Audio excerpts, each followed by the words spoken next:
What a finish!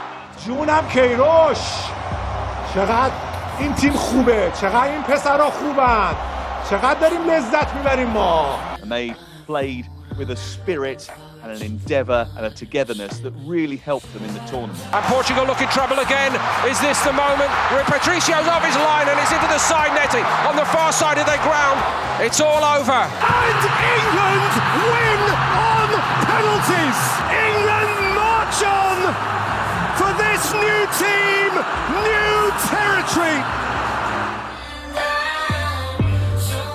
Iran is one that I know least about, although I remember their games in the last World Cup where they did really well. I think England are the favourites to win it. The others in the group can scramble for second place. The dream, of course, it's to play World Cup every time, to be in the group every time, and then from there try to go through, try to come first place or second place. Which is our ultimate objective as the Iranian national team, is to qualify for the second round of the World Cup in Qatar. That's a brilliant goal. Oh my goodness.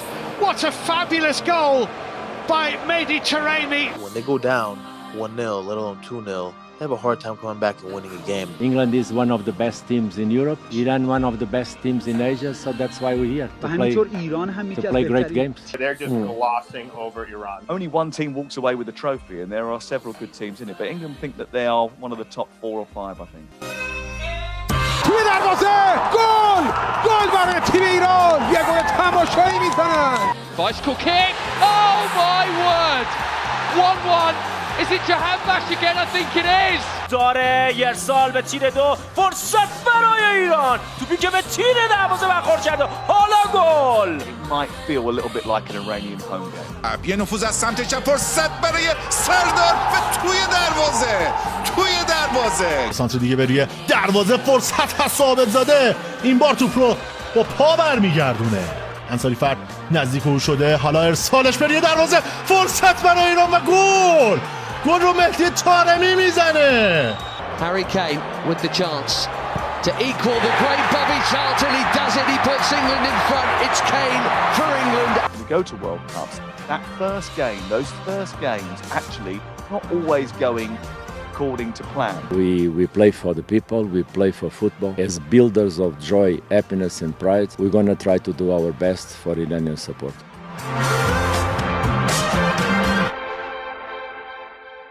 Welcome to a new edition of Gol Bezan, the pre-2022 World Cup in Qatar. We are within hours of Iran kicking off against the Three Lions of England. All of the conversation, all of the arguments, all of the press conferences, all of the last 4.5 years have led up to this moment, and we are happy to be providing you with the official Gol Bezan preview into the England match happening this coming Monday. Now, guys, for some reason I'm hosting. My name is Samson Tamijani. I am with, of course, the classics of Gol Bezan, Arya Allahverdi, Sina Saemian, and Daniel Kayal. Guys, welcome in. Thanks a lot, Samson. Good to be on this pod covering the first game of the World Cup against England, which is going to be our toughest game. So I look forward to it. Same here, Samson. Good to speak to you. And as you said, we are hours, as you put it, away from the first game. So yeah, let's get to the big issues.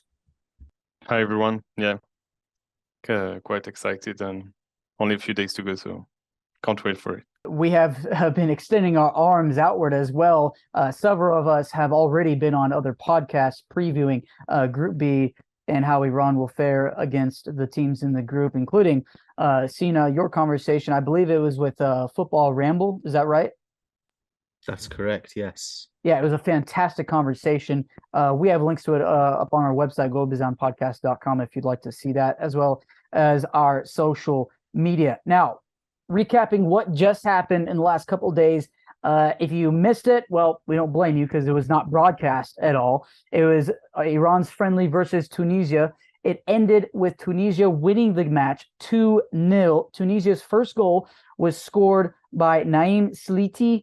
I might have been pronouncing that wrong, but you know Iran lost the game anyway. It was in the 62nd minute after Jalali's handball offense in the penalty area, earning himself a red card for it. And Tunisia capitalized on it in the 62nd minute. And then in the 69th minute, Ali Abdi scored for Tunisia. And that was it, 2-0 for in favor of Tunisia. Here is what Carlos Queiroz posted on social media after the match. There was no media press conference. It's just a social media post. He said, quote, "Good training with Tunisia, great opportunity to learn from a couple of mistakes and rebound stronger and better. On the game today, 22 players, 45 minutes competing, plus 30 minutes of intensive complementary work. All we are doing with our fighting team spirit and powerful winning mentality is giving Dream a chance.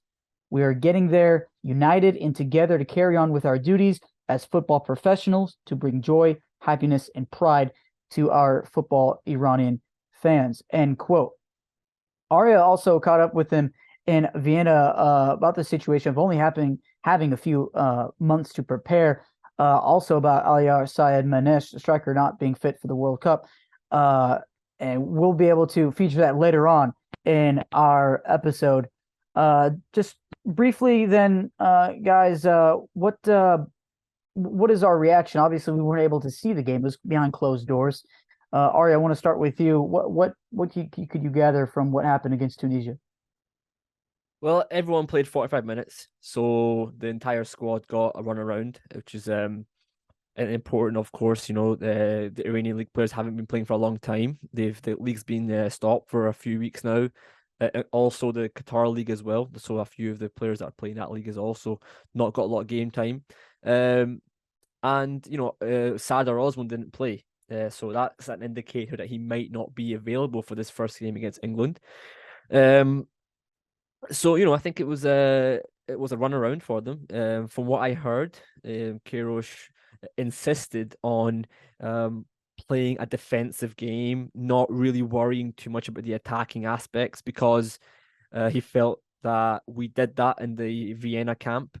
We already scored a goal against Uruguay, won that game. We did pretty well scoring a goal against Senegal. So he wanted to now work on the defensive aspect. So he used it as a training session, if anything, to enable his players to use that defensive block that they will use against England.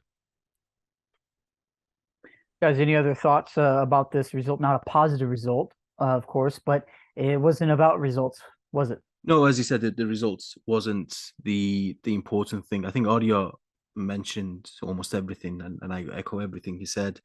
I think it was mostly about match fitness, making sure that everyone gets some minutes on the pitch, and I think it was to ensure that players are mentally fit as well as physically fit.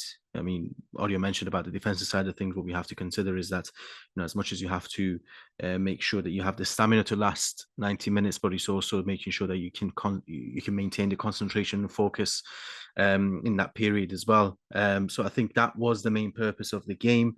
It's not really too much to take away from it, and especially because we've not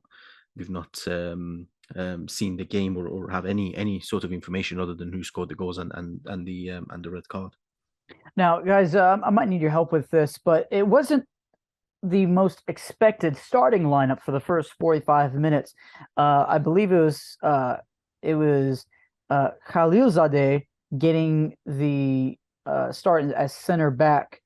No, it was Pourali Ganji and Hosseini. That's right. It was Morteza Pourali Ganji with Hosseini. Not the expected starting back four or back three that we would expect. Daniel, what are your thoughts on that?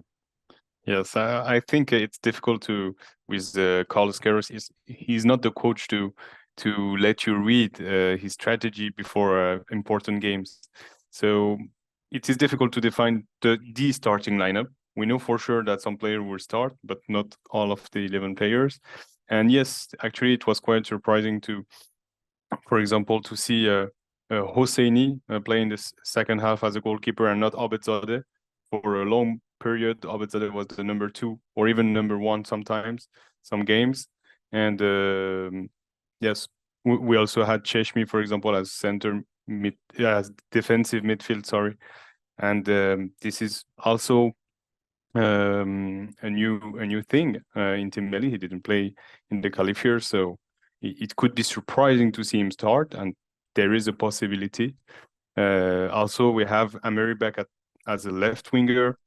Well, I'm not sure that that is the best option that we have, but still, Queiroz tried it. So we really don't know what will be the starting 11 for the first game. But the lineups were a bit surprising.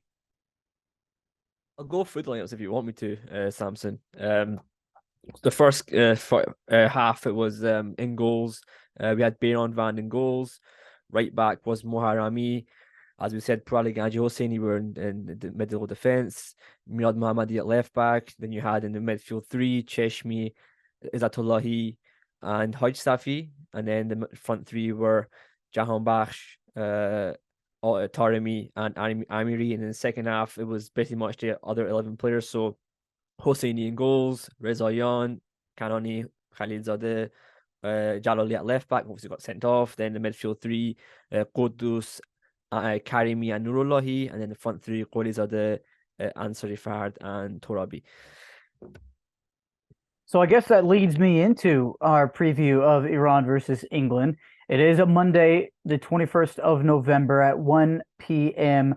UK Standard Time, 4 p.m. Qatar time, 8 a.m. Eastern Time, that's if you're in New York, 7 a.m. if you're in Chicago, Central Standard Time, and 5 a.m. Pacific Time, such as if you're in California and Seattle, and so on. And it'll be at the Khalifa International Stadium in Doha, one of the brand new stadiums for the 2022 World Cup. I believe it's just the second official game after Ecuador opens against Qatar on Sunday. Well, I guess we'll just jump right into it then with this lineup. It wouldn't be Carlos Queiroz without some surprises. We've seen that just reviewing, as Arya mentioned, in the Tunisia game.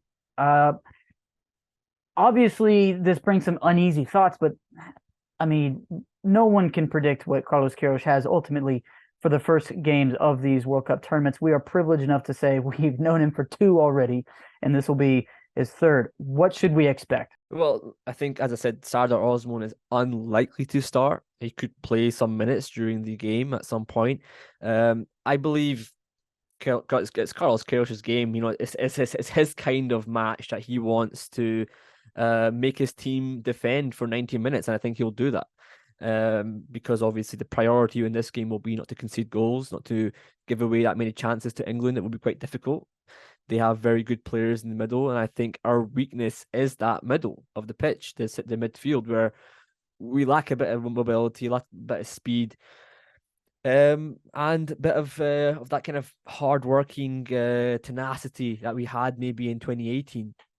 So I think that England could capitalize on that, but I think, again, we have a team that are in their prime now. Everyone's kind of in their prime years.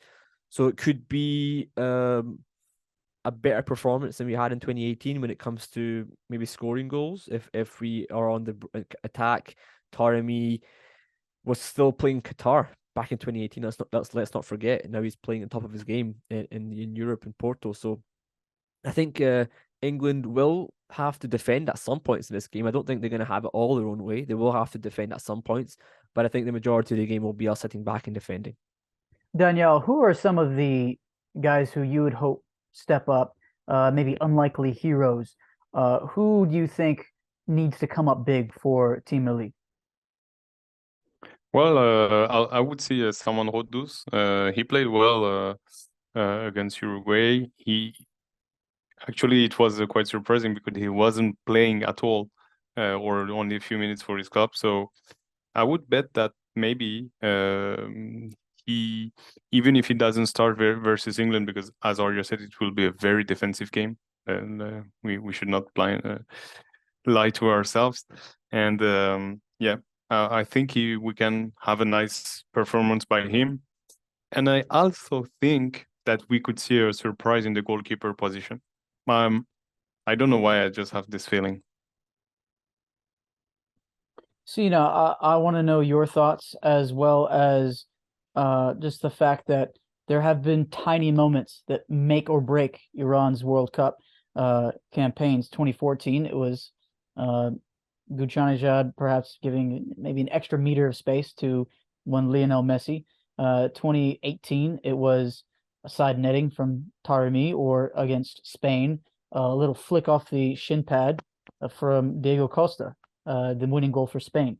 What will Iran have to do to prove the doubters wrong against the Three Lions? Well, as you said, firstly, football is a game of small margins, and it's not the highest scoring of sports, and it's those errors, if you want to call them that essentially make the difference in most matches, especially when you talk about the World Cup and the level of competition that there is in the tournament. I think certainly from Iran's perspective, and going back to the lineup that you read from the game against Tunisia, one thing that we discussed on the back of the last episode that we recorded, I don't know if Arya remembers, but I mentioned that I think Queiroz will either play a centre back as a right back, where we can then switch to a back five when we're defending, or potentially play two holding midfielders with a combination of either Izzatullah Cheshmi or Izzatullah Ali Karimi. Now, I think that can be a useful solution when we consider England. England like to play in those half spaces outside the box when you consider the players they have in Phil Foden, Raheem Sterling, and Grealish to a certain extent, and especially if they play a back five with the wing backs kind of attacking. I think having two defensive midfielders will give us a little bit more reassurance. And when you add, again, going back to the great point that Arya made, that we don't have the legs in midfield that we did back in 2018 or even in 2014. We are, if we had to kind of rank our midfielders, our best midfielders are the ones that are a little bit more kind of, I don't want to say stationary, but they're not as agile as what you would hope for. So I think that would be a combination that could potentially work. But like you said, it's really difficult to predict what Queiroz will do. I think Osman, yes, probably unlikely to start. And also, when you look at the England side, Kyle Walker is not going to play for them. So that's a big miss as well. And we've seen that he's a player that Southgate likes to rely on, gives him a lot of flexibility in the defensive line. But I think one thing that we have, I think it's something we're all aware of, but I think we've been guilty of ignoring, is that we are a danger on set pieces. And I think that's something that we can definitely take advantage of, not just in the game against England, but across all three games. And I wouldn't be surprised if we can kind of nick a goal or two. And again, I think in 2018, the goal that we scored against Morocco came from a set piece. The Izzatullah goal against Spain came from a set piece as well. So I have no doubt that there'll be special plans for both corners and free kicks. The goal that wasn't for Izzatullah. That's right. A lot of people say, "No, it should have been a goal." Nah, it was correctly called with all the VAR technology that they had just in time for the 2018 World Cup. But what's the winning formation? And what's the expectation for what England will have? England is going to have the tactic of, we have to at least hug Taremi the whole time. We have to not let them get the counterattacks that Queiroz loves to do. What will Iran have to do to outsmart the English? Look, it's not going to be easy. I mean, we can say all we want, but the English team will come to win this game.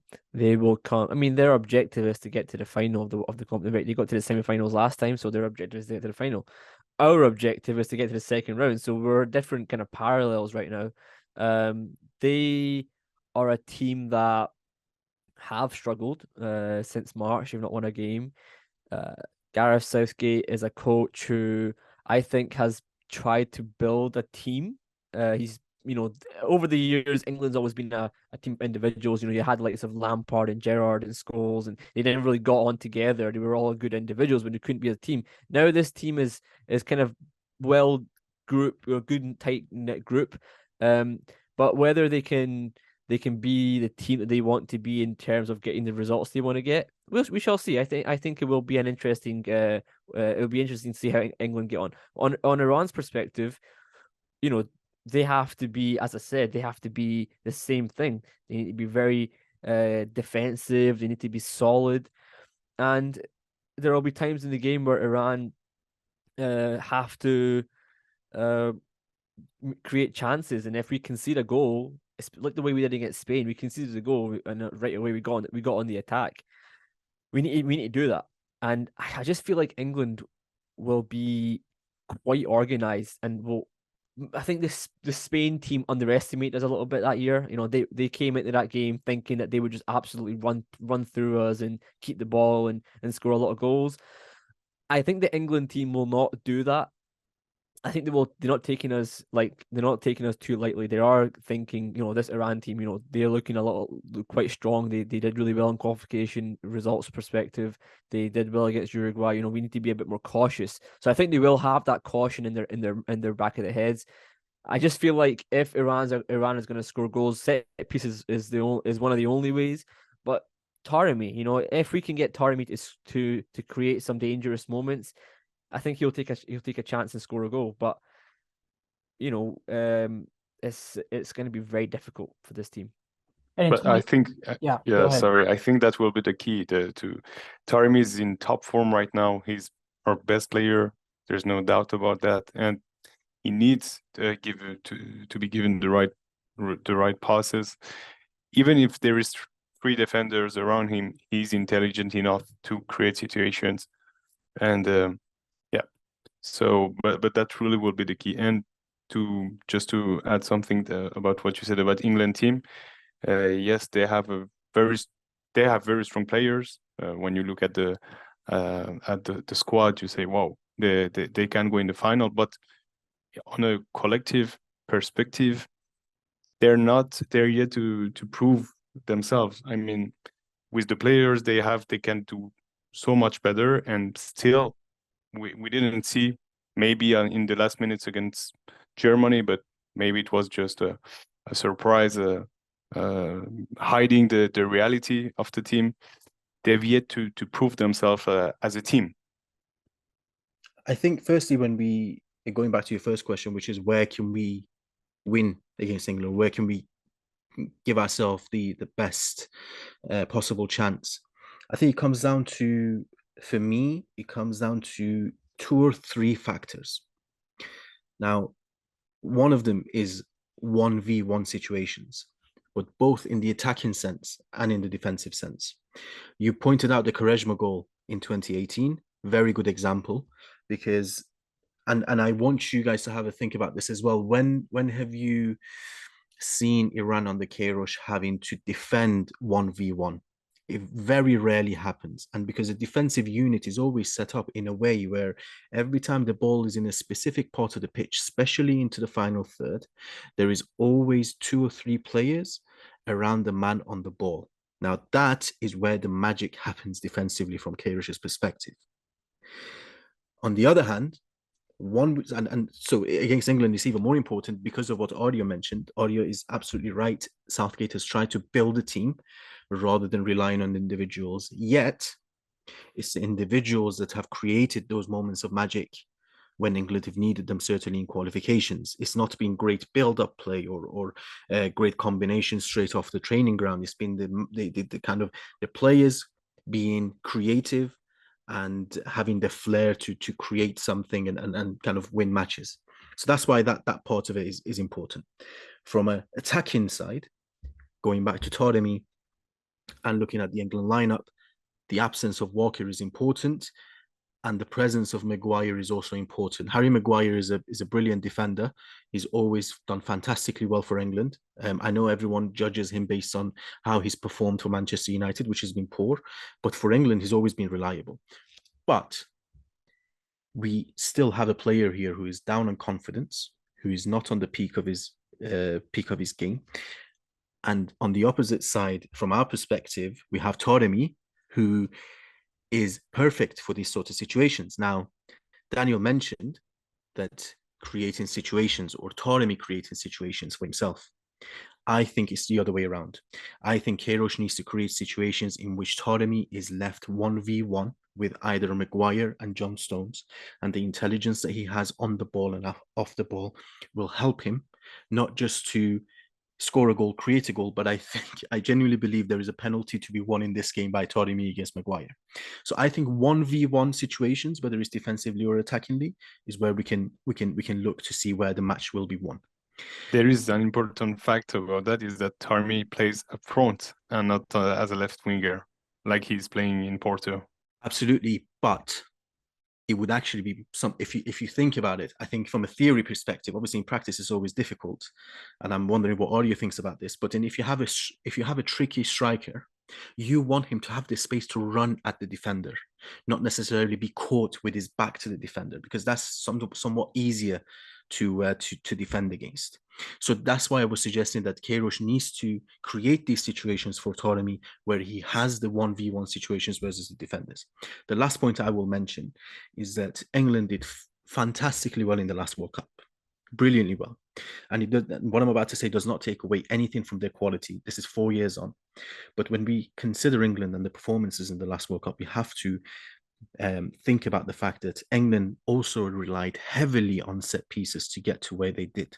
You're talking about corner against Tunisia, corners and penalties against Panama, corner against Sweden. I think it was 2 corners where John Stones scored, a free kick by Trippier against Colombia. So you're talking about a team, again, going back to what Arya mentioned, where they are defensively very good. It's almost like we're looking at a higher quality version of Iran, where defensively they are solid. They may not take as many risks, but they rely on those moments that we typically rely on to win games. I'll just add on Sina's point there when he was saying, 1v1 situations. One of the times that we actually did concede a goal in a 1v1 situation, if you cast your mind back to 2014, was that game against Argentina, where all the game it was Puladi and Dejaga marking him. The one time he got through, it was 92nd minute, and he got the goal. And this is the thing.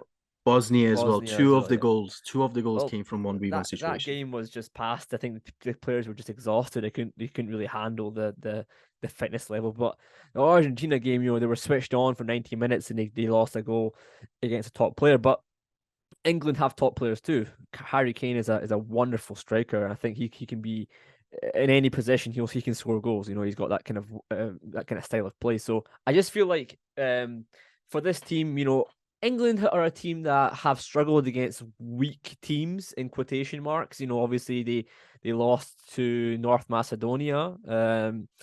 So they have this, and they drew against Scotland in the Euros recently. So they have the potential to not do well against an underdog team. But again, this Iran team really, under Carlos Queiroz, kind of really go into that underdog mentality. So they almost don't fight through it under Queiroz. And I think that's just the way it's always going to be with a coach such as Carlos Queiroz, who wants his team to set up a certain way where they're giving away the attacking aspects until they concede a goal, essentially. Which leads me into my original, the last part of what I said, guys. Who do we expect the reinforcements to be for Iran? What level of depth does Iran have to compete when we get into the second half, later in the second half? The thing is, this 25-man squad, as I said in the previous part, it lacks pace, right? So if we're gonna look at like substitutes, guys like Qorizadeh, who I'm a big fan of him. I think he's a great footballer. He's got great technical, but he's not a pacey player. I don't think he's going to cause England too many issues when it comes to taking on his man and score. He's not a regular goal scorer in the Belgian league either. He's a lovely player on the ball. You can pick out a pass. He's got a great left foot, but I don't think he's the kind of player where he can impact a game with such tenacity. A guy like Sayed Manesh would have done that. Unfortunately, we don't really have that on the bench. I feel like a guy like Ansari Fard, though, may be a bit of an outsider in this discussion. I feel like Ansari Fard's level of, people don't really rate him too much for some reason. I think he's got a bit about him. I think he's got this natural instinct that can cause any team any danger at any moment. And I think ultimately Ansari Fard is probably one of the most experienced players we've got in this team at this point. He's been at 3 World Cups. So if anyone's going to be able to show that level of experience, to carry this team, it's a guy like Ansari Fard. And I think, I hope to see him play a lot in this World Cup. I do actually think he should be getting a lot of game time. Daniel? I agree with everything that Arya said. Our squad pace, and unfortunately Allahverdi is not here because he's maybe our fastest player. Ansari Fard has actually a nice athletic abilities, and yes, when we look at England, for example, England squad, they have a lot of players with pace, something really that we lack. But and we have only a few players. For example, Tarmi's can be quite fast as well. We have Milad Mohammadi or Jalali, but they are left backs. So yeah, and I agree that Ansari Fard can be helping us on that side, and I don't see, well, it will depend on the starting lineup, but who will unlock situation in second half, it will be difficult to say without knowing the starting lineup. Well, England's a big team. They always are. They're very big, very physical, very strong. There might be a time where someone goes down, someone lands bad, someone needs a sub in the back four, in the midfield. Do we have the depth and trust to make that change and for things not to be switched up too much outside of the original plan? Sina, do you believe that Iran is ready for that, or at least from a depth perspective? I think in the example that you're using, if a player is injured, whether we have the depth or not, we have to bring in a player anyway. But due to the nature of the tournament, the fact that it's 3 games in such a short space of time, and I'm sure Queiroz learned a lot from 2014, in which Iran was pretty much burnt out by the time they faced Bosnia. He will be forced, whether he likes it or not, to make changes, whether it's in the starting 11 or substitutes within the game. I think the nature of the substitutes will somewhat depend on the fitness of the players and where the game is going, essentially. I think midfield, depending on how we start, will be a position that we will see changes in. And with Osman's absence, I think definitely up front as well. But look, it's really difficult to say exactly who will come on. I think the names that the guys mentioned will definitely be some of the first ones in terms of Polizadeh, Torabi, potentially Quddus if he doesn't start. So those are my expected go-to players. But like I said, it depends on where the game is going and what he has in mind. Well, I do think that Osman will be fit for this game. I don't know if he starts him, right, it's a bit of a risk. And if he starts him, it probably means that, Queiroz has decided, we really need our best players on the pitch. But I just feel like he won't do that. I feel like he will be a bit more pragmatic on that, in that kind of front line. So we'll see what happens. And it's because he knows he needs Osman a lot more in the second and third game than he does in the first. He can get away with not playing Osman in the first game because the purpose and the targets for that first game are completely different to the second and third. So although I agree with Arya, I think he would play, in terms of he would play some minutes. I just don't think he will start, and I don't think it's worth the risk either. Yes, and I agree with you, Sina. It will the key will be the way we handle the 3 games. We will need to make some rotation between the games, and many players will play, maybe more than in 2018. And we're playing our hardest, against the strongest side on the first game, but when we come to the third group stage game, we're tired. So yeah, it will the way we handle our players' physical condition will be key. And also, Samson, just bear in mind that but going back into 2018, kind of looking at the question that you asked as far as depth is concerned, when I can't even remember, was it Cheshmi or I think it was Cheshmi who got injured, and Majid Hosseini came on. Nobody would have expected Majid Hosseini to come on and perform as well as he did. So it's more that because of the way we play, it's easier for the other players to step in because everyone knows their role. Everyone knows exactly what is expected of them. So especially in the back line and maybe some parts of midfield, I'm not so concerned about the rotations. It's kind of on the attacking phase that the type of player we have will impact the way we attack with their decision making. It's an interesting point as well. Sorry to end it there. When we had Mark Karajan on the podcast, if you remember, he was mentioning how kind of everyone had a certain understanding of what they have to do for each position. So, you know, it's going to be a case of whoever does come on will be given the correct instructions for their position. So, for example, let's just say Khalid Zadeh does play at right back. I guarantee you he will be given more information than he was given by Skocic in that South Korea game. Similarly with RF Bonami, who came on that game and he was literally just shoved on at right back. Whereas I think now the players will have a little bit more information. Well, guys, there's been, I mean, as any Iranian can tell us, and everyone has their own perspective, there's been so much happening back home. And it's never easy for players who play a sport to respond or even address it.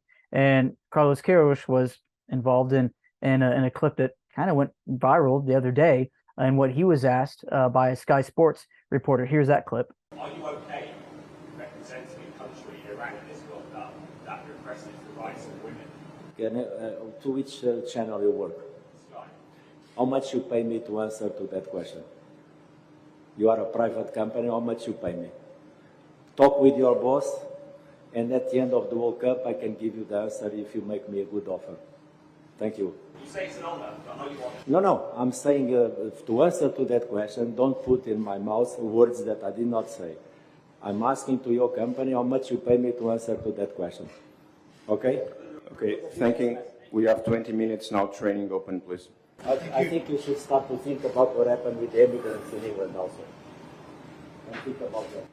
At the same time, guys, there's also footage and photos of all the domestic players for Team Melli, and I believe the coaching, some of the coaching staff as well, meeting with the president in Tehran. And then also there was a photo op that FIFA had done with each team, and they published one with Iran today with their team profile. They put it at least on their Twitter. I think they put it on their other socials as well. The team. I just want to have an open-ended discussion here. What is the discussion to have here with these ongoing off-the-field things, guys? Look, some of these, in fact, all of them are they're compulsory, right? So they have to meet the president. You know, that's something that they have done all the time. It's what you do when you get there, which I think was a bit of a disappointment, if I'm being honest with you. I think the reality is Bayern Van got up and gave a big, massive speech, and he started to say, "Oh, like, thanks for coming in, like supporting us. We hope you support us when we're out there. We're happy that we're here with you." All these kind of things. It's like it just got a bit extra. It just got too. It's like, just stop and just, like, you're there. You've done what you have to do. Now can you just move on and get on with it? You know what I mean? So I just felt like it was a bit too much. I just felt like they could have dealt with it a lot better. You know, they could use that opportunity, that platform, to raise some questions. You know, and actually, I think Ramin Rezaian tried to at some point, but didn't really go ahead with it too much.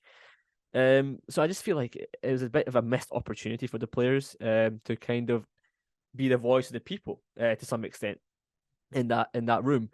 When it comes to, in regards to players posing for pictures, you know, again, it's one of those things where, yes, they have to do it. It's part of the regulations. They have to take photos for FIFA, for the World Cup. It's a team photo, individual photos. But do they have to be overly celebratory during these photos? Probably not. Maybe they were asked to do so.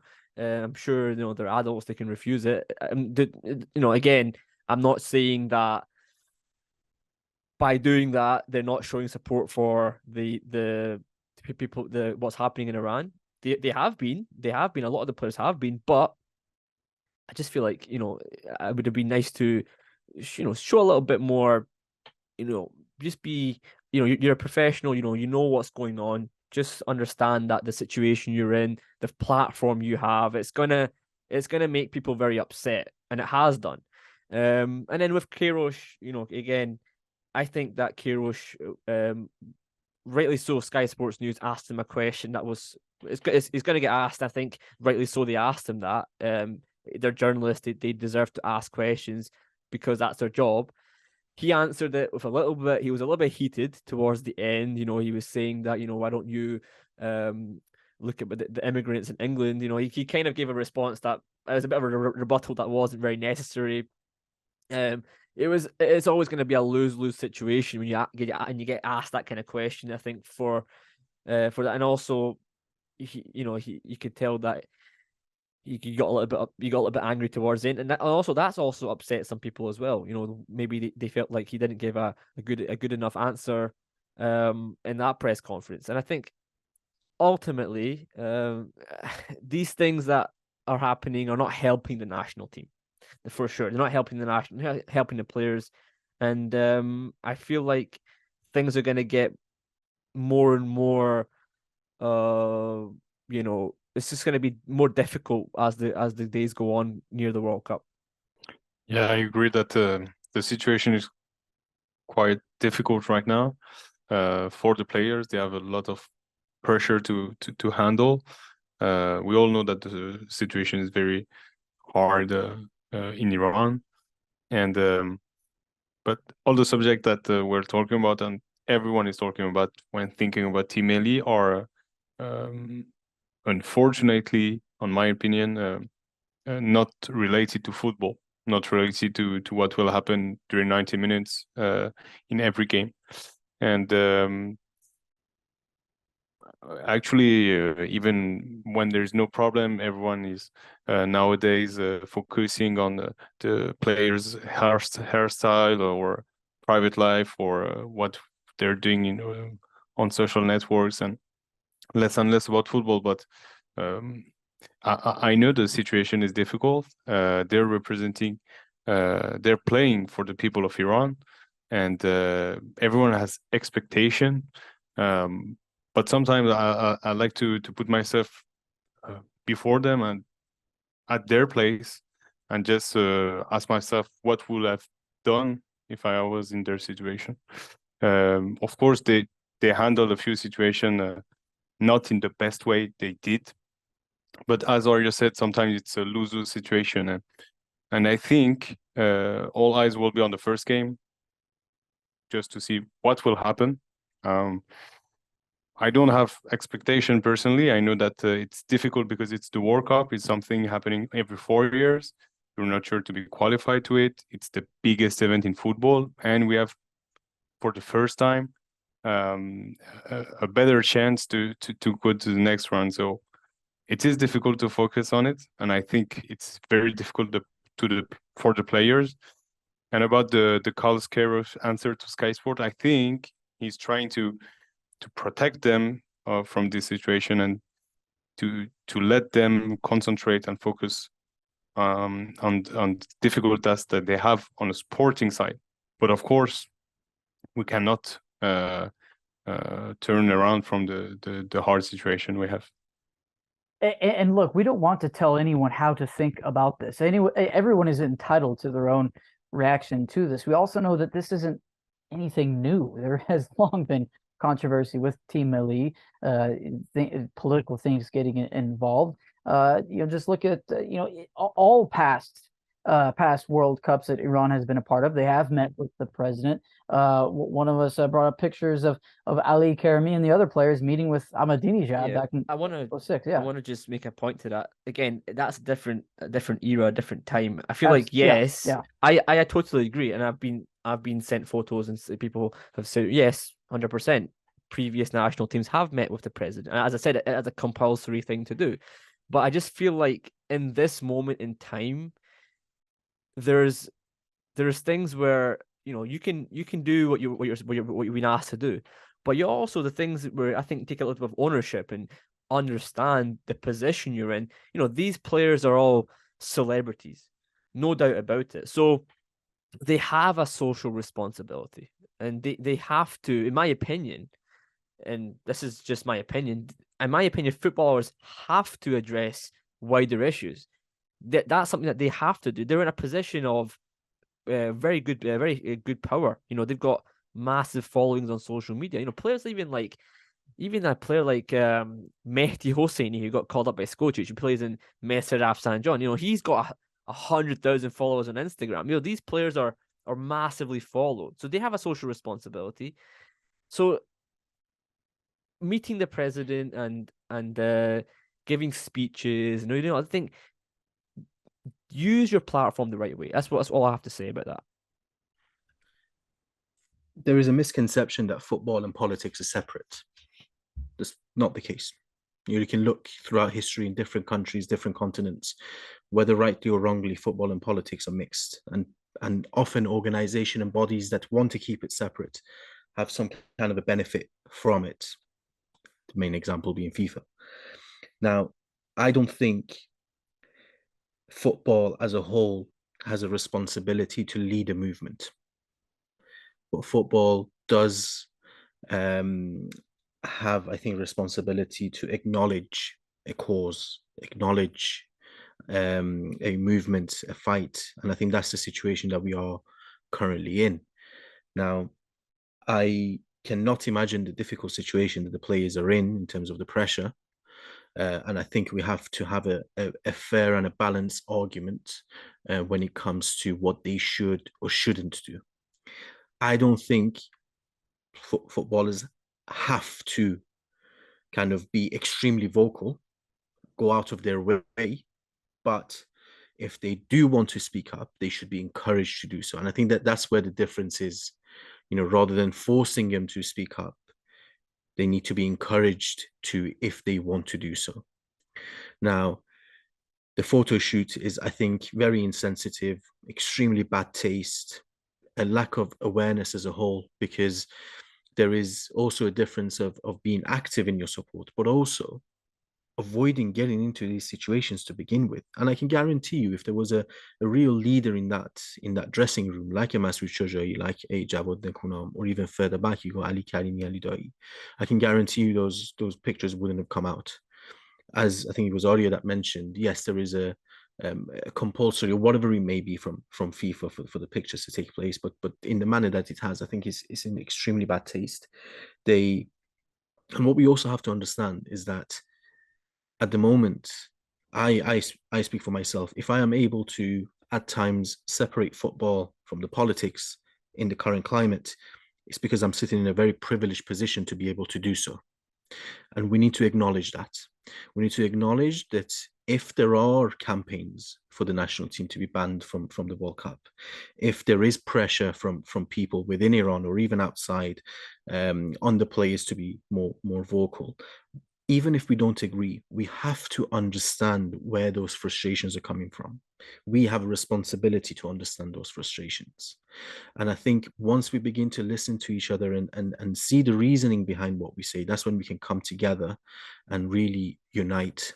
Now, I understand, or at least I believe, that the players are not using social media within the camp as much as they would have liked to, and I can understand the thoughts behind that by Queiroz and the coaching staff. But I do believe that will not work to their favor, because once they step on that pitch and they see the reaction of the fans to the national anthem, and to be honest, the photo shoot and the meeting with the president has turned, from what it seems, a lot of the fans against the players.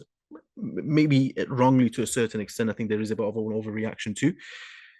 But once they face that into the stadium, when they're not expecting it, because they've not been active on social media, I don't think you can have a positive impact on them. Daniel is right. Queiroz has always protected his players, and that's his responsibility to do so. But I think the situation that we are currently in, and in the current climate, and considering the fact that the majority of the fans will be in the stadium and outside the stadium to protest, the players will 100% be impacted. And in terms of the question that Sky has asked, honestly, I couldn't care less about what Sky asks. And if you're getting upset by what a foreign manager has to say about the current situation in your country, then you're looking at the wrong places. A football manager getting paid for a tournament doesn't have a responsibility to address these issues. It's not his place to do so, and I can guarantee you, majority of the managers will do the same. If you see a Gareth Southgate being a little bit more vocal in terms of addressing the social issues, it's because he's English. He's English, managing an English national team. Carlos Queiroz is not Iranian. He doesn't have the sense of kind of the love and the passion that an Iranian would for Iran. He's there to do a job, and as he's always said, he's there to do a professional job to make sure that the players carry their duties. Whether that's the right thing or the wrong thing from the player's perspective, that's a different argument to have. But if you're getting upset over what Carlos Queiroz has said, then honestly, I think your priorities are in the wrong place, and you're requiring attention and support from the wrong places. I'll add, here's the thing, we're sitting here in the safety of our own homes in different countries around the world, and we know some of these players. We've interviewed some of these players. We've had them on our podcast. We've met them as well.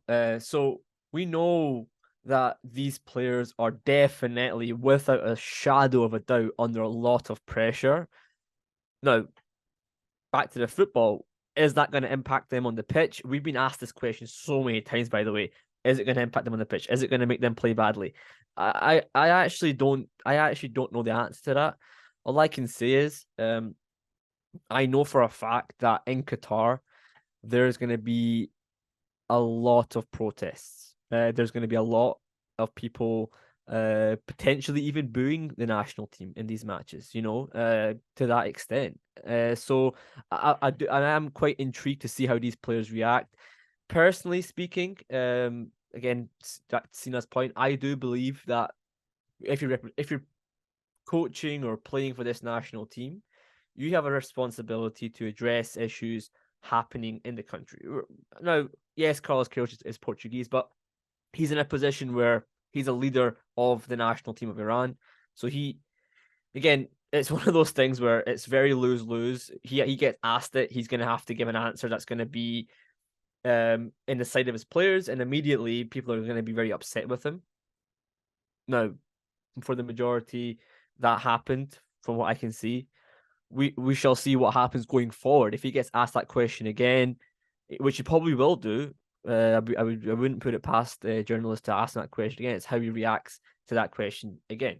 And I think, again, finally,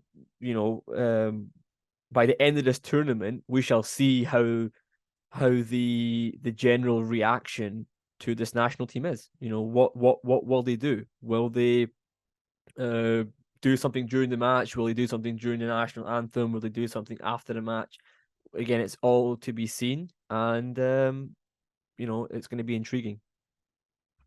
One thing that a player has said in a recent interview with The Athletic, Salman Khodous gave a full interview, but in one part he does say, quote, "No one is happy about it and everybody wants to see a change. The change is very easy. What people want is nothing special. It's just freedom," end quote. Yeah, and I think he said something after that quote about, not wanting violence. He wants there to be, protest, but not violence as well. And that was the rest of the quote. But yeah, again, it's good on him to do that. Not a lot of players have kind of said things to that extent. So that's good of him to go to that extent of showing real support for what the protests mean for the people, what that kind of way. Osman has been quite in that bracket as well. But we shall see what happens during the World Cup. Listen, a lot of these players are also in their prime years. They're not young players. They're all a little bit older now. They're all kind of above 25, 26 years old. So they all know the situation. And I just look. I think what Khodous said is absolutely right. And I'm in terms of being open with his views, and I think the rest of the players should take notes and have that sort of courage to speak up And I think that's what the fans want. Look, the fans, like I said, they don't expect football to go out of its way to do something that it's not supposed to. But what they want is the players that they've supported for so many years and have watched their careers and watched them succeed and fail. They've been together for so long. They just want a bit of acknowledgement for what they go through. And I think whether you agree or disagree with that, I think like I said, we have to understand where the frustration is coming from. Yeah, I'd like to add the point. Even before the Iranian situation, on a sporting perspective, our team was in a difficult position because we just recently have a change of manager. The coach changed, and actually we are not even sure, even without this Iranian crisis, that we're not even sure that the team would be ready for the World Cup as we could have been in 2018. So it is a very difficult time, and players really have a lot of pressure. And I think, of course, there will be a lot of protest, and many people are disappointed by the recent events. And I think the players could have handled this better. But I think, in my opinion, we should stay united for this World Cup. Yeah, especially in difficult moments. Oh, this news also includes former players as well, guys. If you haven't already heard, notable Iranian legend, Team Melli legends Ali Daei, Ali Karimi, and Javad Nekunam have all announced that they have declined offers from FIFA, AFC, all the 4 free passes to attend the World Cup in Qatar, representing Iran, or as Asian legends, whatever it may be. All 3 of them announced that they were declining to show solidarity with all that is happening back home. And look, they are not on their own. There's been athletes from other sports who've done the same thing, and they should be applauded for their courage. And football has always been on the right side of history, and has always been on the right side of the fence, if you want to call it that. And people like Ali Karimi and Ali Daei, the legends of the game, they've proved on the pitch, and they are certainly proving their worth and what they mean to the people off the pitch now as well. Yeah, definitely. No, I completely agree with Sina there. I think Ali Daei and Ali Karimi, both of them have been doing really well in terms of voicing, giving the voice to the people and trying to be using their platform the right way. A couple high-profile interviews that we did. Arya did an interview doing a media scrum in Vienna just before the Uruguay match with Carlos Queiroz, previewing the prep for the England match. Coach, welcome back. I want to ask you regarding the team. It's obviously your 3rd World Cup in a row with the national team. You've obviously missed the qualification with this team. Do you think that, considering you only going to have 2 months to train, is it going to be enough for you to take a team to the World Cup and be successful and get to the second round? Well, the time is exactly the same with me, the previous coach, or any other coach, which I use this opportunity public to show our recognition, our gratitude. We are because of them, the quality work they developed in the past, the players that the Iranian players that they helped the team to qualify, the previous coaching staff. We have them legacy, as they took my legacy when they arrived. So in one intelligent way, it's just to implement a program to keep going, building up the present and the future. I will not take this as a revolution moment to change the future of football in Iran. Yeah. This is not time to prepare the future. This is time to prepare short-term decisions. So what I need to do is what I'm doing. Study very careful the previous games, the previous decisions, yeah, and take the best from that, and just correct and improve what we can do to be better when the World Cup starts. One injured player that you have in the squad that's not here today is Syed Manesh, who plays in Hull City. could miss the World Cup. Do you think he's a big miss for the competition? All good players are important for all teams, and we're not happy when players are injured. And this is also one case for us. And I hope that during the World Cup, the top players in the world, all of them will be there. Right now, guys, I want to go to our interview that Arya did with senior writer at ESPN, senior football writer ESPN, Mark Ogden. Arya met him in Vienna. We had an interview with him back then. You can find that on our Experience in Vienna episode that we had. This previewing the World Cup and everything involved. Take a listen. I'm joined by Mark Ogden, a good friend of ours who was on our podcast quite recently as well. How you doing? I'm good. How are you? Good to see you after the trip to Australia, which was quite eventful. Yeah, good to have you back. It was definitely an eventful trip, and we discussed it quite in length on our podcast that you were on as well with Ian Herbert.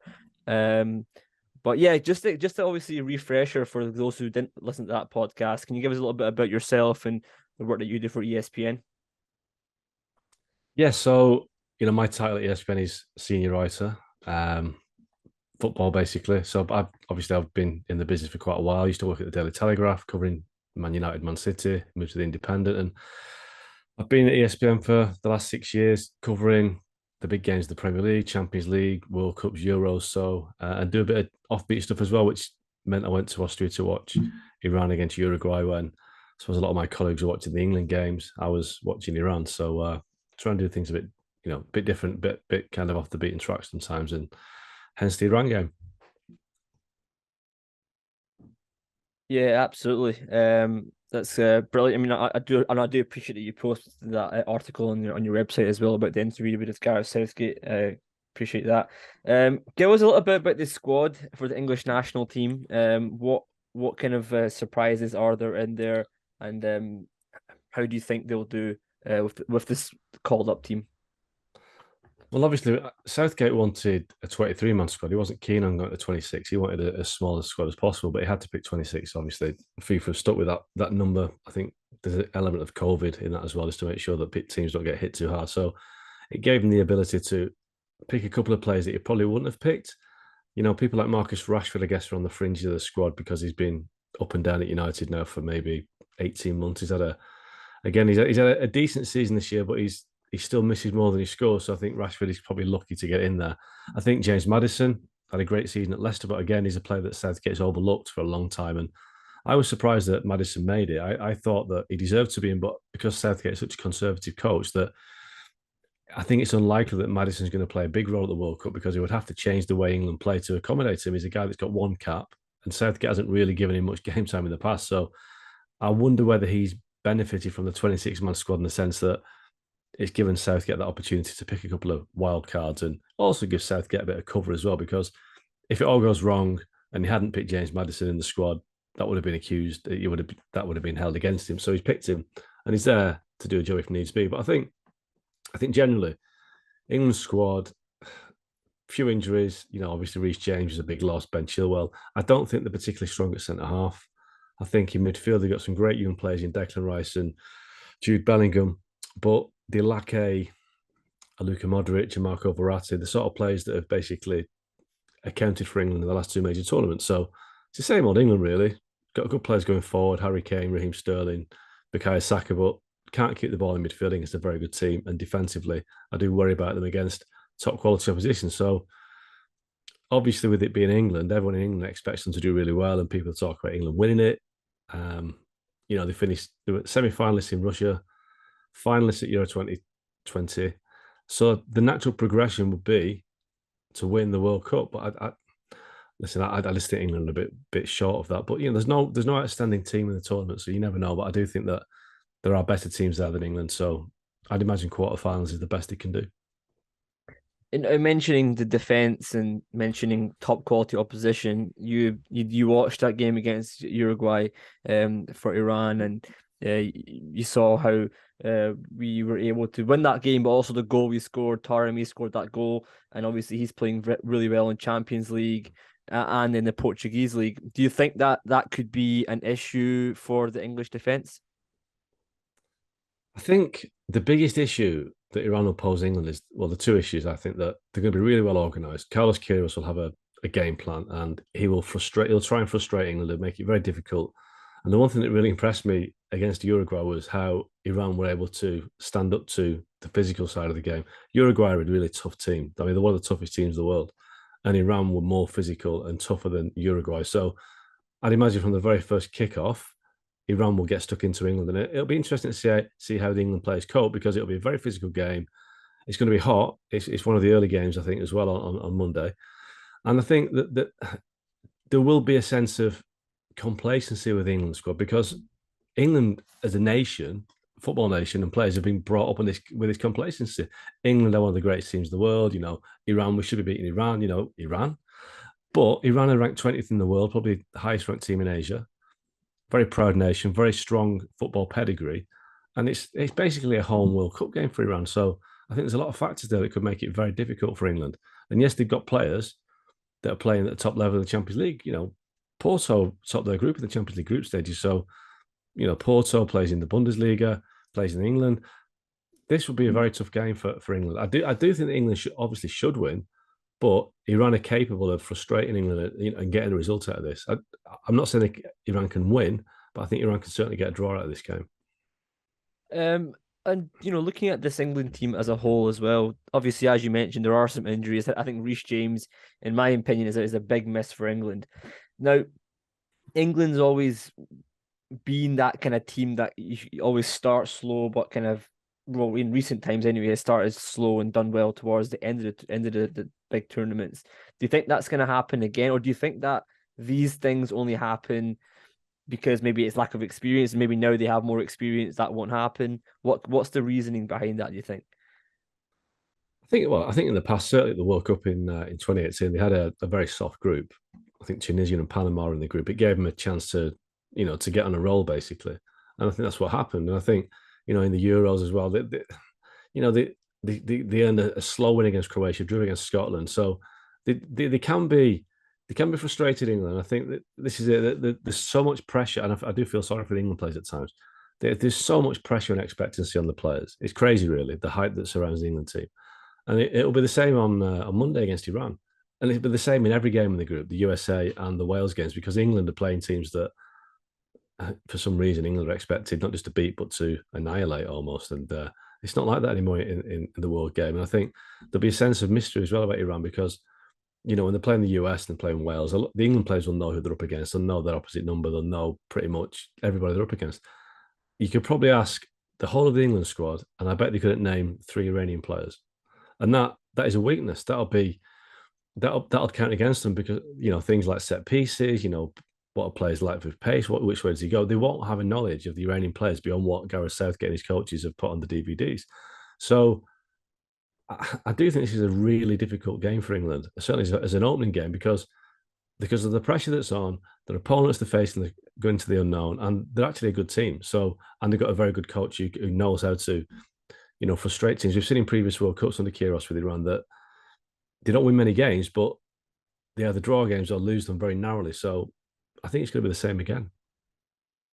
And also, the schedule now is a lot different to most World Cups, and being in the summer. This one is coming straight off a Premier League season. It's going straight into it. And it's coming from an England team that hasn't won a game since March, if I'm not mistaken.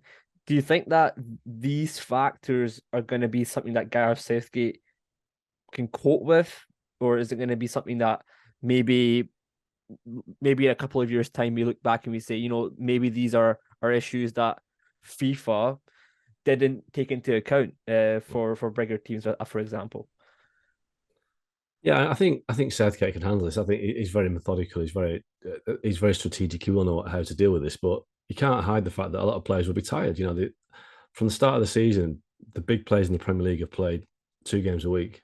Champions League, Premier League, or Europa League, and it's been full on. I mean, even from my point of view, covering these games, it's endless. It's just been completely endless since the start of the season. There's not been a break, and I'm not complaining because it's a great job I have. But from a footballer's point of view, if you're playing Saturday, Wednesday, it does wear down on you. And a World Cup in the middle of the season is really hard to get your head around. So it'll be interesting to see how it affects a lot of teams. I think it will have an impact.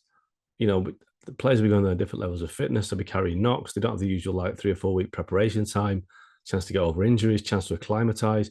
And it's going to be hot in Qatar, but it's not going to be as hot as people think. I think that they still got this idea that it's going to be the hottest World Cup ever. It's not. You know, we're playing it in November, December, and it will be.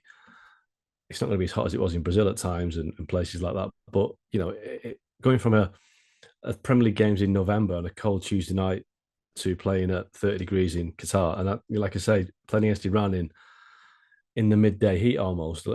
It's going to be tough, and it's going to test the physical reserves of the players, and it's going to be hard because I'd imagine the Iranian team have been together quite a while. The conditions will be home conditions for them; they won't be unfamiliar with it. So, yeah, it's going to be tough for England. Obviously, there's 2 other teams in the group. There's the US, which obviously ESPN are quite highly linked to, as being a US company, and also Wales, who are another British team. How do you think that England are going to fare against them? You know, is it going to be quite the same against Iran, or are those, because they're a little bit more known, are they going to be slightly easier in that sense?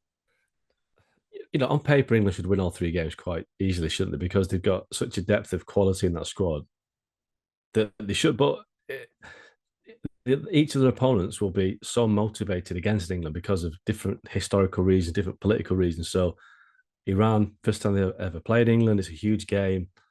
You know, from a football perspective and the political perspective, you know, that is a big game for Iran.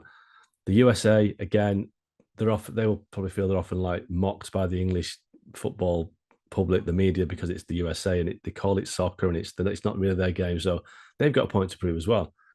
And Wales, you know, Wales versus England is just, the Welsh are so looking forward to this game because this is their World Cup final, and that isn't to kind of patronise Wales, because this game means everything. That there's a real Wales and England. The England view of Wales is kind of they don't regard Wales as a rival, but Wales see England as the absolute rival. And I won't say hatred, that's too strong a word, but I tell you that the Welsh squad will be so looking forward to this game. It's the final game of the group. So England are playing against 3 teams that will be so highly motivated against them in a different way that perhaps if they play, I don't know, Senegal or Ecuador, this is a different level of motivation. So they've got to overcome that as well. So they could win every game. They could struggle in every game. They could lose a couple of games. It's really hard to call this group. So how are you predicting it then, Mark? What's your ultimate prediction for us? Well, in terms of the group? Yeah, give us your overall standing. Well, despite my pessimistic outlook of England and me saying that they're going to find it really hard, I do think they'll win the group. I think it will take something quite dramatic for England not to qualify. So I think they'll win the group, but it won't be easy. It'll be a bit of a bit of a slog. But I think I can't separate Wales, Iran, and the USA. I really can't. I think that there's the 3 teams. I think there's only 4 or 5 places between all 3 of them in the rankings. So it boils down to which team is best prepared. I think Wales have the edge. They've got Gareth Bale. They've got players. Bale can win a game on his own, even though he's having injury problems. But like I say, Iran, the conditions will favour Iran. It's a home World Cup in many ways. We don't know how the political situation back in Iran will affect the players, whether it will be a motivation or whether it will have a draining effect on them. And the USA, I think there's a lot of players in the USA squad that have got a lot of hype around them, but don't actually live up to that hype. People like Christian Pulisic and Tyler Adams. So let's see what the US have got. But if you're pushing me, I think England will win the group. I think Wales will come second, and I think Iran will come third, and the US will come fourth. And finally, just on to finish off, who do you think will be the key man for England that they have to look to get? Obviously, I'm sure England's objectives are to get to the final, you know, because they almost got there last time. But who do you think is the key man now for them? It's Harry Kane, 100%. England with Harry Kane have got a chance of beating any team in the world. England without Harry Kane are just a team that has got a puncher's chance at best because they haven't got a striker. You know, you take Harry Kane at the team, you've got Marcus Rashford, who's inconsistent, Raheem Sterling's inconsistent, Callum Wilson not really proven at this level. So it is all about Harry Kane. I think, you know, with him playing and fit, they've got a chance against anybody, even though they've got a defence that isn't great. So everything is at Harry Kane's feet, really, for England. Mark, I really appreciate it. Are we going to see you in Qatar? Are you going to be there? Yeah, I'm going out on Friday, so I'll be there. I'm due to see Iran against Wales, so second game. So looking forward to that. You'll meet Sina out there. You saw him in Austria, so hopefully we'll link up with him. But yeah, It'd be good appreciate to catch up with the guys. Definitely, I appreciate it, and we'll speak to you very soon. Cheers. Yeah, enjoy it all. Cheers. All the best, bye. All right, that was great to listen to. Arya, thanks for that. And now I want to go to guys. We want to do predictions first or fan questions first? Let's go with fan questions first. All right, that sounds good. All right, let me try to pull them up right here. How about this one from username Arya _? Do you think playing our low block long ball tactic will work against England? I don't think we're playing a long ball tactic in that kind of sense. I don't think that's what we're doing here. Are you expecting Cheshmi to run 30 balls? Yeah, 30 meters with the ball at his feet. No, I think, look, ultimately, yes, we will 100% play a low block, no doubt about it, because we have to. What do you expect? Do you expect us to keep the ball against England and trying to create chances and create and score goals? No, it's just not going to happen. They're a really good team, England. Yes, they've not played and not won a game since March. It doesn't matter. They're a very good team. So we have to respect them, their quality, and defend. And defending isn't. This is probably one of the maybe perspectives I have on the game. Defending isn't a bad thing. Playing defensive for 90 minutes is almost frowned upon in the game. It's seen as like a bad thing to do. I personally don't see that. I see it as, you're playing football, and football has 3 or 4 different phases in it, and one of them is defensive phase. And if you're going to do that for the 90 minute, you're going to focus on that for the majority of the game, then so be it. It doesn't mean that you have to completely disregard the other parts of the game, but you have to put in more emphasis on that part of the game. And that's just because of the opponent that you have and the scouting or the analysis that you've done before the game. So again, generally, Iranian football fans tend to want this kind of like, sexy football. It's just not going to happen against England. It's not going to happen. But as Arya said, the low block. There's nothing we can do about that. But I think in terms of on the ball perspective, how do we hurt England? I think we've addressed it earlier, but I also think it's in transition where we can really hurt England, because England are one of the favourites. As Arya said, they have amazing quality, amazing depth, etc. We absolutely know that, which is why we are expecting to be underdogs. But at the same time, there is a mistake in this team, whether it's in central midfield or in defence. They do tend to lose the ball in awkward areas throughout the match. And that's where our opportunities will come. It's not so much long ball. It's more that's making sure that we are in the right places to make the most out of those mistakes. I agree with what has been said. I think we don't have the pacey players to play long balls. We don't have someone like Allahverdi or Sterling or whoever. But we'll need to be at the right time in the right moment, and make sure every chance that we have, take something from it. I think we can get a positive result from this game, but we will have to make sure we do very few mistakes. And they have Harry Kane in front. He's, as Arya said, a very good striker that can score from every position. So, yeah.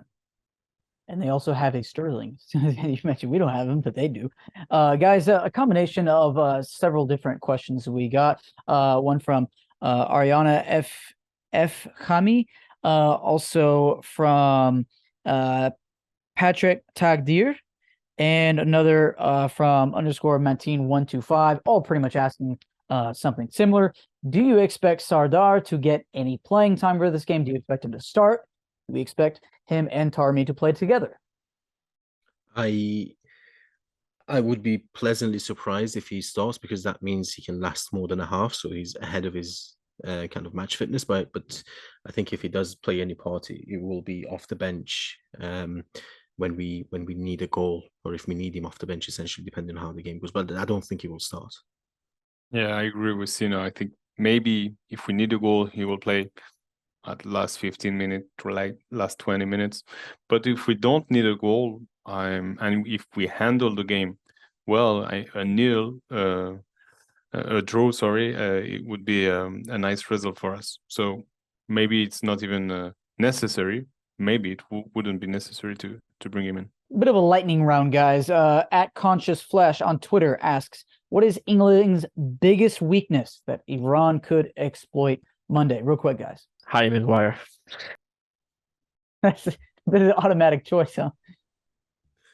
Yeah, I think if you're going to talk about individuals, yeah, Maguire. But that I don't think they are as good on the ball as you would expect them to. So that's why I was suggesting transition would be a good kind of moment for us to create chances. I don't know if you guys agree, and maybe even the physical aspect of the game, the physicality. This, I don't know if England are the strongest team physically. I think we've got quite tall players.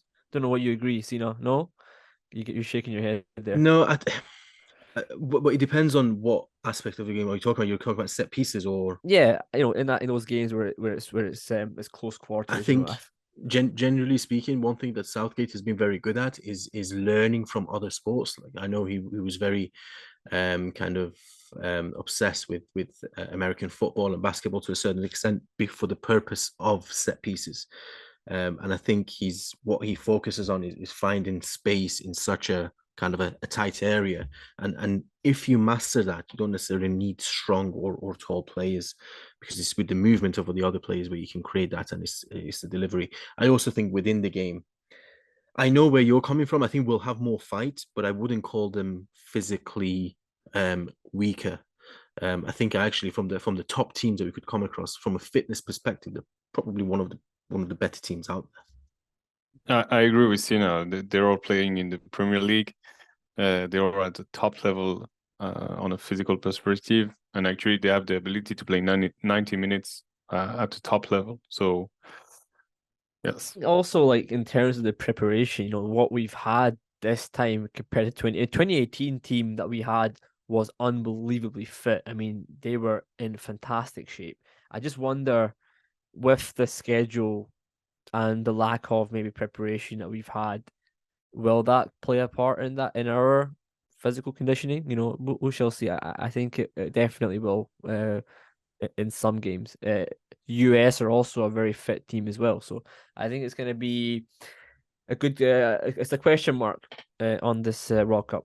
Yes, but actually we all teams had the same preparation time, so I think it will be a weak point for them too. And to answer the question, Samson, I think one of their weaknesses is their chemistry. They like collective abilities, and I think we can frustrate them after, mostly in the second half. If we can not concede a goal, they'll be frustrating, and since they're not collectively the best team, that could open some nice counter-attack opportunities for us. All right, we'll definitely find that out on Monday. Real quick, guys. Sajad A asks, 5 at the back or 3? Neither. Yeah, neither. I mean, I said earlier that I think one of the options to consider would be playing a centre back at right back, so then when we're defending, it can be a back 5. I'm not sure if he will do that. At the same time, I wouldn't be surprised if he does, if that makes sense. But on paper, you would expect back 4. Yeah, I think again, our weakness is the midfield. When you play a back 5 or a back 3 or whatever you want to call it, it's the same thing. You actually limit the amount of players in midfield. Not always. Sometimes you can play like a 3-5-2 and you can crowd the midfield, but then you're losing that attacking emphasis, which we still need to have. Remember, we're trying to win the game as well. We do want to win the game. That's actually a key part of it. So you can't lose that. But also from an organizational standpoint, in my opinion, it's always better to go with what you've been doing over the last few years. You can't, I think we've only played one time with 3 at the back, and that was against Bosnia couple of years ago with Skocic, which actually I've always praised Skocic for that choice to play that back three. I thought we played really well against Bosnia, and we didn't actually have Taremi and Osman in that game at all. The back three that we played against Bosnia was different though. Like you had attacking wing backs in that game. We were trying to get on the ball more, and obviously when you play back three, it gives you more option in terms of playing from the back. But it looked good, it looked really impressive. They had Dzeko playing up front, and we had Kvaratskhelia playing up front. He's who don't know what's happening with him now, obviously. But ultimately, it looked good. But I just it's not possible. He's called up 4 centre backs, or 5 if you consider Cheshmi. I just don't see it. I don't see it. I love how I said lightning round. I mean, this just went the opposite. This just went as slow as Queiroz likes to play. It's like I took tactics from Queiroz on how to approach these questions, nice and slow, build it up, take it for what it is. If you've not learned anything after all these years, Samson, if you want us to do something, you need to ask us the opposite. Yeah. Okay. One of the things though that Samson, it's interesting you bring that up. I think you maybe you said it on the podcast already. I'm a big fan of that kind of football. I love watching boring defensive football. I do too. I was a left back growing up. Heck, even my dad coaching had very similar styles when playing against favored teams that play the same style. I'm with it.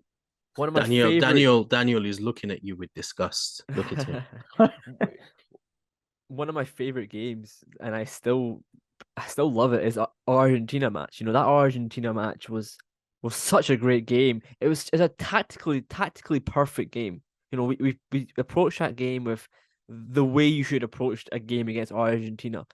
It just so happened that we lost it. So yes, and we made everything that we could on the few situations that we had, and we created even situations from nothing. I mean, from crosses from the middle of the pitch. It was actually a very nice game. Yeah, exactly. We were just a mishit on a header, and then a fingertip save from Romero, and a penalty, and a half decent and respectable referee away from winning the game. So when people try to tell us, "Oh, I don't want to watch Iran," they're just going to park the bus. No, then they don't know the game of football. Okay? That's just a fact. Okay, you play to win the game. But to be back to the question, I think, as Ari mentioned, the interesting thing with Skocic is that he had options on the formation and the tactics. With Queiroz, we know that he likes to play in a 4-3-3 formation. Actually, the formation has no meaning. It depends what you ask your players. But Queiroz wants always to protect his 3 midfielders, and he wants 3 midfielders. And actually, it's not back 3 or back 5. With Queiroz, it's back 4, back 6. We'll have the wingers playing as a right backs and left backs, and we'll have 4 defenders.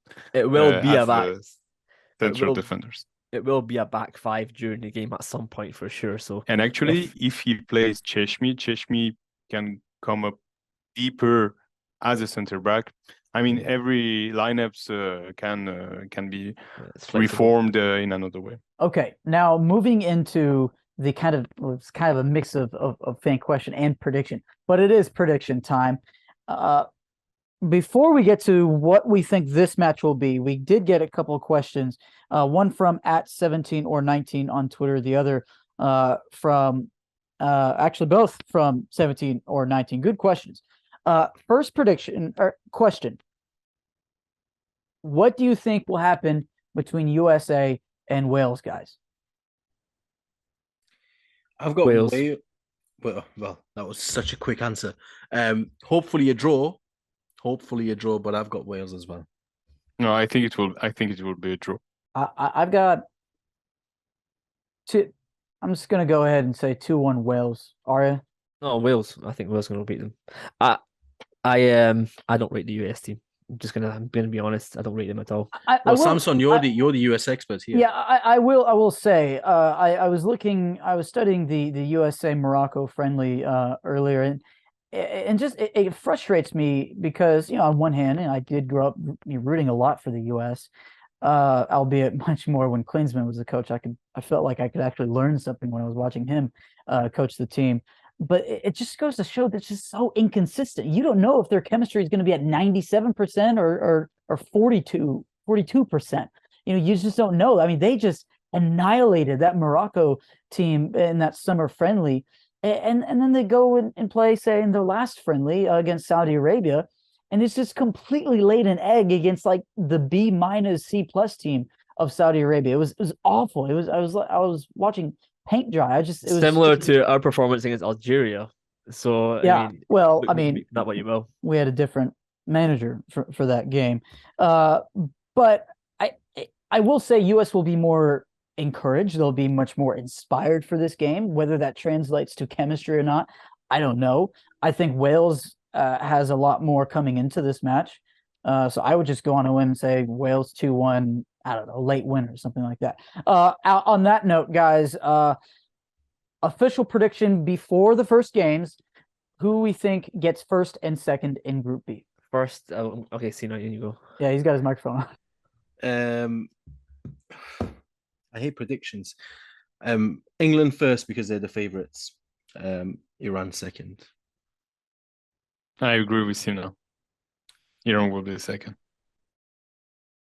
Oliver's going to go Iran first and then Iran second as well. You know what it is? I think Iran second is likely, but I don't know. I think this Welsh team is going to be difficult. I'm going to go Iran second, England first, Wales third. But I'm worried about this Wales game. Is going to be that game where it's going to decide a lot of things, I think. It's all fun and games until we pull 0 points from 3 games, no goals scored. I was about to say, do we need to contact our lawyers to put in heartbreak liability forms just in case everyone says, you picked us to finish first and second, this is all your fault? I mean, what are you gonna do? I mean, anything could happen. It's so sad because none of us went into 2014 thinking we would stand a chance, maybe 2 goals against Argentina, and we ended up almost winning the game. And then in 2018, I mean, the famous meme of the guy with his face painted, but he had tears coming down. That was all of us. The only thing I will say is the order of the games is perfect for Wales. Absolutely perfect, and it's the worst for us because US is the game that we can win on paper. Wales is then second, and then England third. Whereas in the current format, we don't play US until the 3rd game. Which, I mean, if things go horribly wrong, we could be out by the time we play US. Whereas Wales has the order of the games which we did in 2018, and I think that played a big factor in us getting the results that we did. I think ultimately, it comes down to this game against England. If we can get ourselves organised and playing in the way we want to play, we should go towards the next game doing well. If not, it's going to be a uphill battle. And you know, the fitness is going to be a massive key in this tournament. I'm gonna summon the spirit of Pejman and go with the pessimistic prediction. Just so it's the other way around. Bobak is the pessimistic. Bobak. Okay. Pejman is the overly optimistic. That's right. He's the one who says it's going to be 4-0 every time. That's right. Bobak is the one who is the epic pessimist of Gol Bezan. So I'm going to summon his energy just so I know that I can't be that because I always jinx myself. I have to go with the reverse psychology for the universe to go in our favor, and therefore I will pick, I don't know, England and Wales. Keep the egos of all the Britannia Island fans happy, and pick that. Please prove me wrong. I really want to be wrong.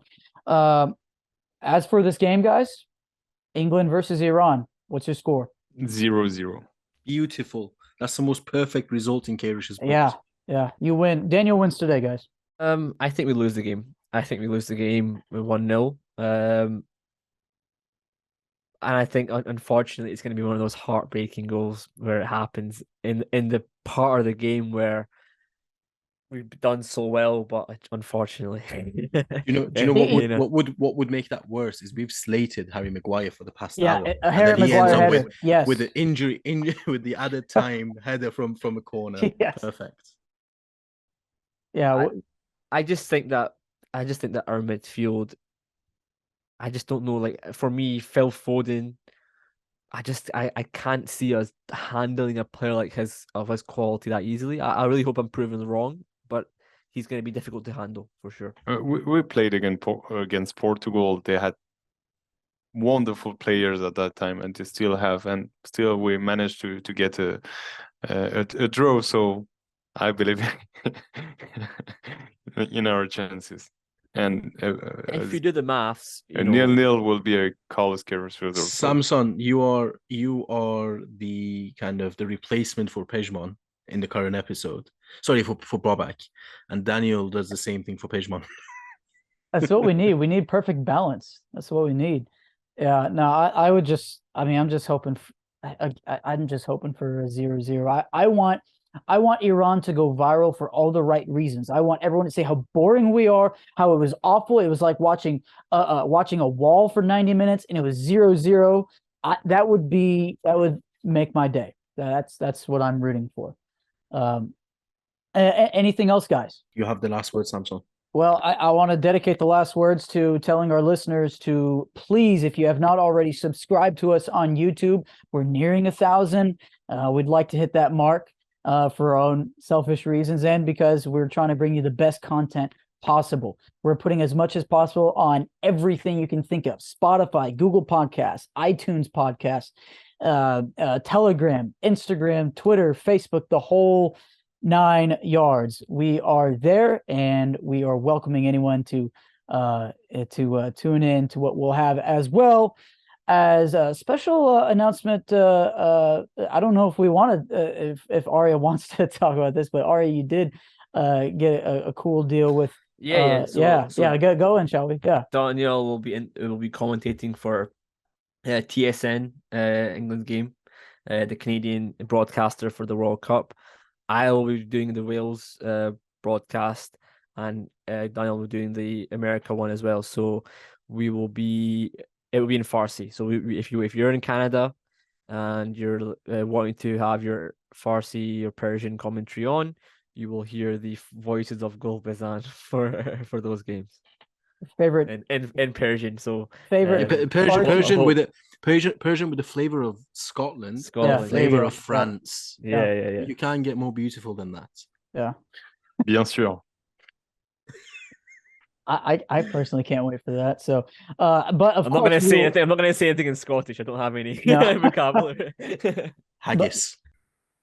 But of course, we'll also be on Twitter Spaces for pregame and postgame. Please feel free to tune in for that, where we will be updating with starting 11, any news up to the minute.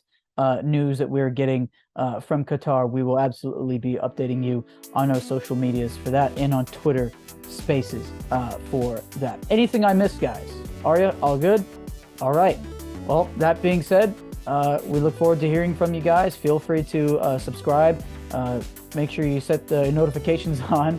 And now it's just time for World Cup fever to set in. Oh, one more thing, guys. World Cup fever to settle in. World Cup, guys. All right. Thanks, Sina, Daniel, and Arya. Thank you, guys. Thank you. What is that hot one?